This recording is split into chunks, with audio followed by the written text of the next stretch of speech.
Hey, and welcome to The Office Field Guide. My name's Chris and I'm reviewing every episode of The Office ever, and today we are looking at Customer Survey. I'm being sabotaged. Of course.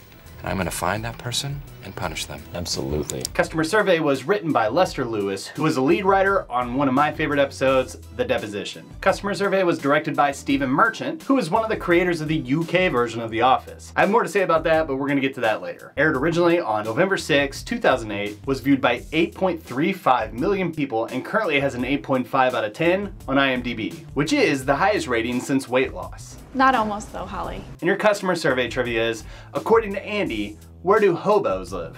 Hobos live in.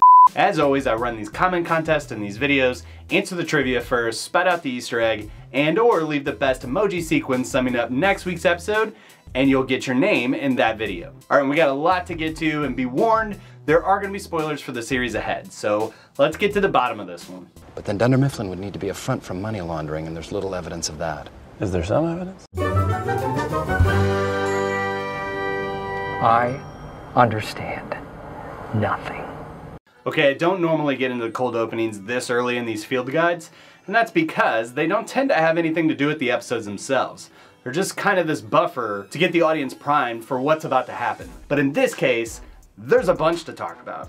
Hey, sport! I heard someone got engaged, Yeah. you dog! Ah! While in real time, this episode aired just 7 days after employee transfer. We don't know what any of the story dates are, but they do tend to line up with the airing dates. So either way, we're probably talking about a week after this event. And while the original airing of this cold opening might have pulled the wool over the audience's eyes for just the smallest span of seconds, making us wonder what really happened in the last week. I was there, and that dude is not engaged. But it becomes pretty obvious that this might be the saddest cold opening of all time. But we're gonna get more on that in a minute. For now, I just wanna call out a couple observations that will come up later in this field guide too. First, Michael gets lost in his lie once people begin to cheer for him. Michael, did you tell your mom yet?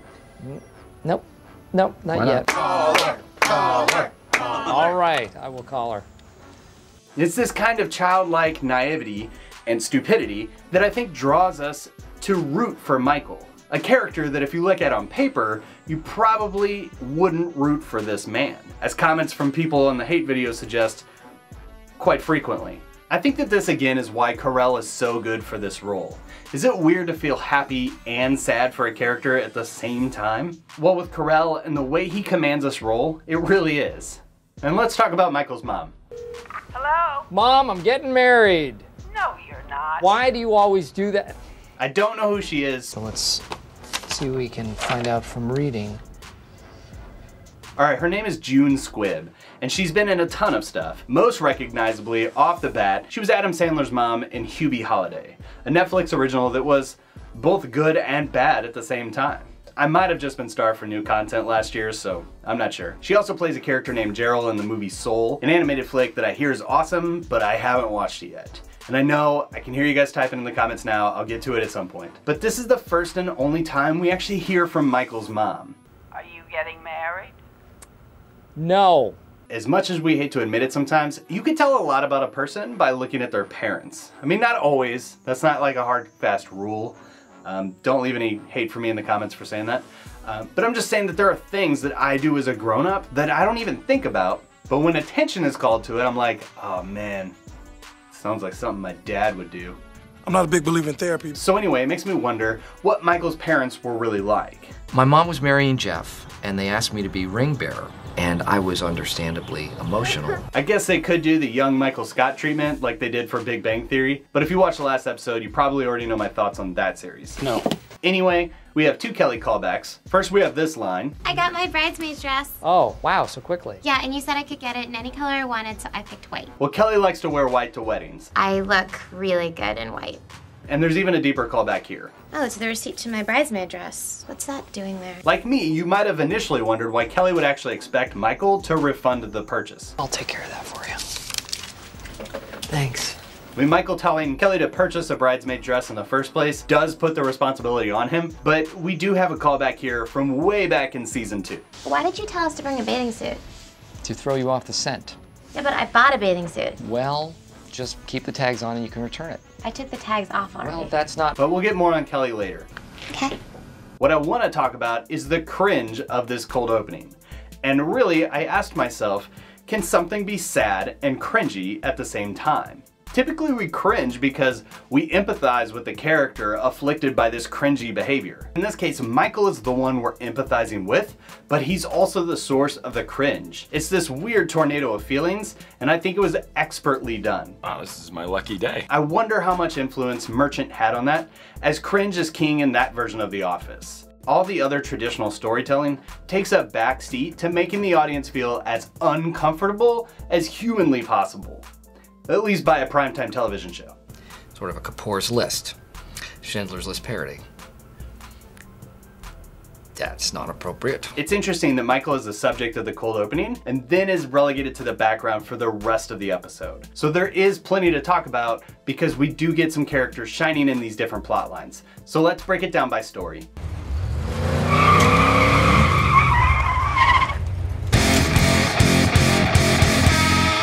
Jim, just give this dude his mug back. Give it back.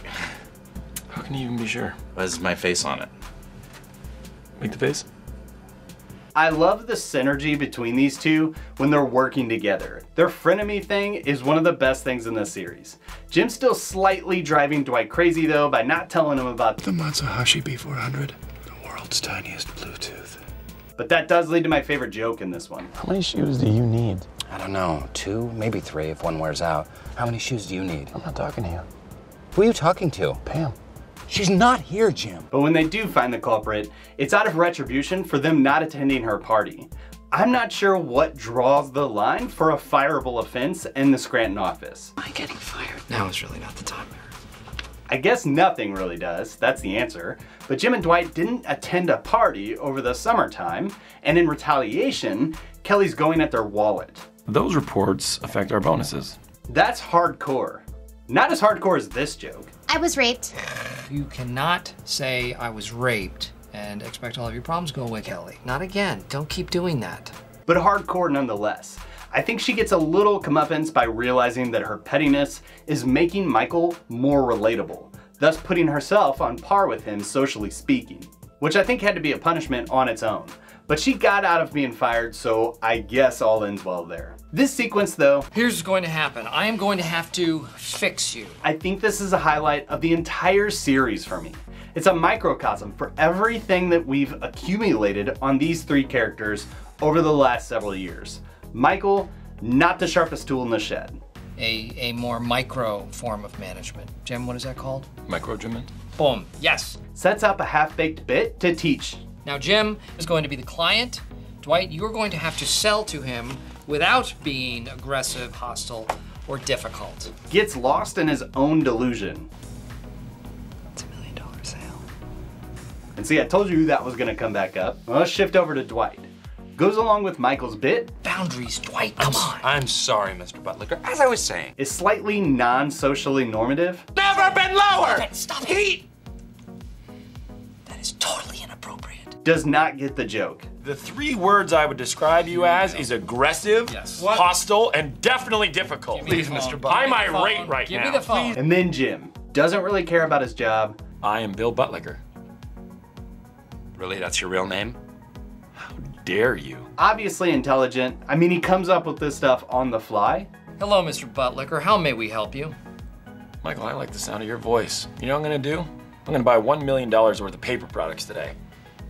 Operates above the nonsense, but still creates nonsense. See what I did? You're the master. There is one condition, Michael. Yes. You have to fire the salesman that treated me so terribly. Don't do it, Michael.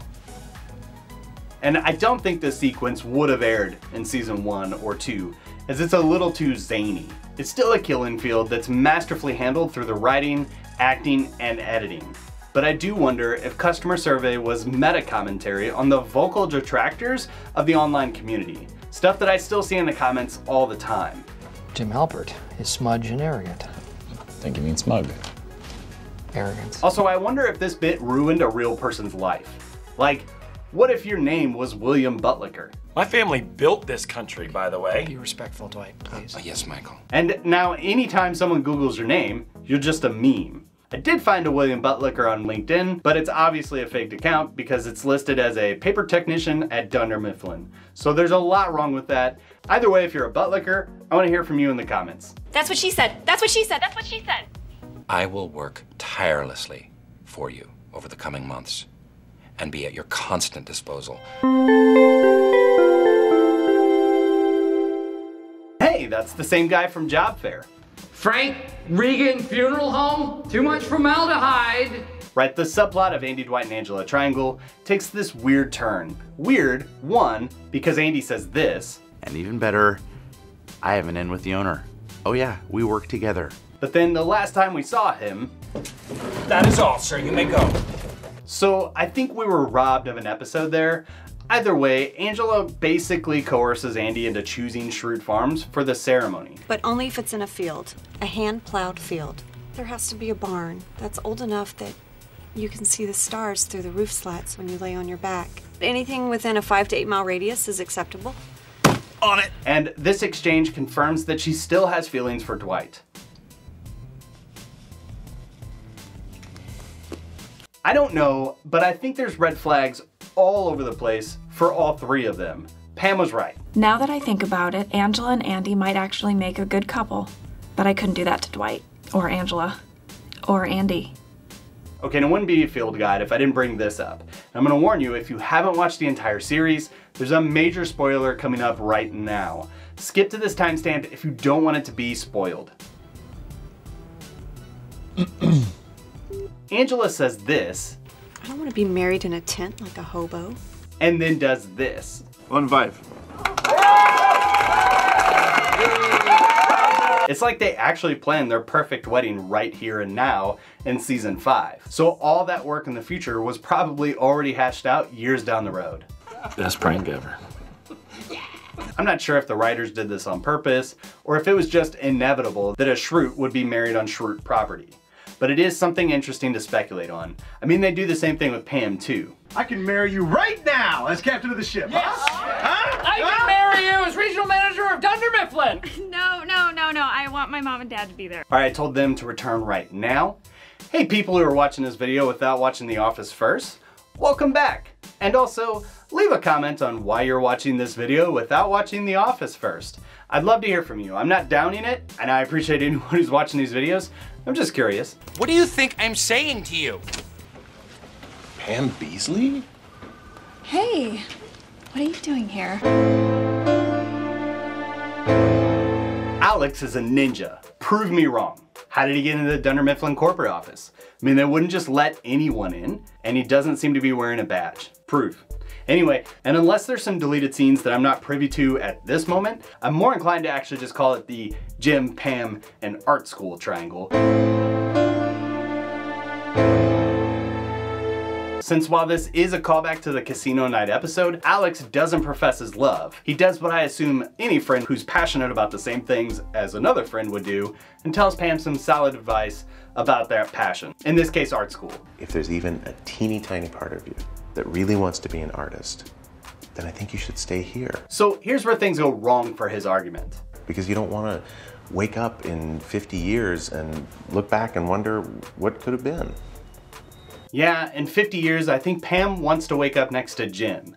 But we're going to talk about that more in the next episode as it becomes more clear. And I already did that whole major spoiler talk jump to this time thing just a minute ago. So for now, I think it's open to interpretation if Alex has a thing for Pam or not. I lean towards, yeah, he probably did. But in this case, he goes for the long play, making the case that Pam should stay nearby and doesn't want to spill the beans on his feelings. And well, speaking of beans,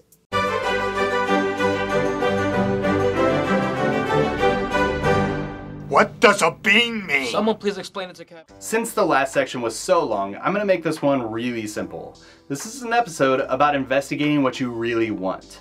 Pam's confronted about Alex, forcing her to think about what she really wants, art or Jim. Jim has this moment when Pam kids, Maybe it's because you spent the whole year flirting with the receptionist. A little bit. To which he says, Worth it. Andy wants to get married real bad, which I've talked about in the past as not as much about wanting Angela per se. I've been carrying that ring around in my wallet for 6 years. It's not about the girl, it's about him. So why does he want to get married? That's a conversation that we're gonna settle in season 8. We're gonna get there in like a year or 2. I don't know. I don't even know why I'm making such great quantities. I'm gonna do this as long as you guys are still watching. But Angela's clearly digging Dwight's vibes and wants to get married on Shrewd Farms. But I think she's dug herself into this hole. And again, Phyllis's assessment of Angela is spot on. Angela's not really a risk taker, and Andy's not really a risk. And Dwight clearly wants Angela. Well, I think a lot of this is resolved in the next episode or 2. This is a really important stage in life. When something happens and you're forced to take a look at yourself. Customer surveys are a great metaphor for this. It's a time when you're forced to see who you really are, like beyond yourself. Jim, they are poopy.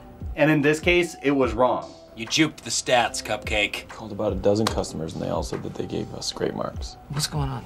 But was it really wrong? A number of your clients found your personal style abrasive and distasteful. So I'd like to redouble my order if you could put me down for, Wait, shut up. I'm sorry. Shh. I think you mean smug. Arrogance. Okay. Or maybe I could finish the copy that's in here and you could use, oh, Snoopy. He's funny. I can't tell you how many times I've gotten feedback on my job reviews, my performance reviews, all of that stuff that I completely disagreed with, but it did make me look at myself and say, what am I doing wrong? I mean, you know, I guess the same things happen with comments here. I don't know. Do I look like I am joking? No, but that's sometimes part of it. If I were joking, you'd be laughing. Either way, life is full of these little moments where if you can grab them, hang on to them, they can change the direction of your life. All right, with that, let's rate this thing. This is the worst. This cold opening is painful. I'm not getting married. No.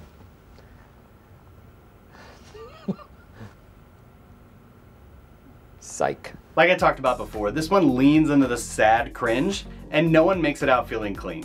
I'm gonna give this one a 3 out of 5. As for this episode, well, it's a good one. The moment that this is spoken, and once a year, she will contact our clients and find out how happy they are with our salespeople. The neurons in my brain connect immediately to this. Buttlicker! Our prices have never been lower! And all the pleasure sensors go off. It's a great bit, iconic. But beyond that bit, is this a good episode? Well, I think it is. I don't know if there's a moment of wasted screen time in customer survey. It's a great way to include Pam directly into the story. The deeper meaning is meaningful, and the way they include it in the writing is awesome. And then on top of that, there are a ton of great jokes. Hold on. I need paper. Ha! All up, I'm gonna give this one a 4 out of 5. I've decided from now on, 3 out of 5s are only gonna be for the most neutral of episodes. So they'll still be there, but get used to start seeing more 2s and 4s. Don't agree with me? Well, that's perfectly fine. A lot of people in the comments have been vocally disagreeing with me on a lot of my episodes lately, which I completely support and encourage, so feel free to leave your thoughts in the comments here. But if you want to take it a step deeper, I do have an opportunity for you to leave a mini review on future episodes. So you can check that out more on the Patreon page. Don't forget about the comment contest. Next week I'm going to be covering the business trip, so get your emoji sequence in for that, and head over to the Patreon to check out the mini review thing. Thanks so much for watching, and we'll see you next time.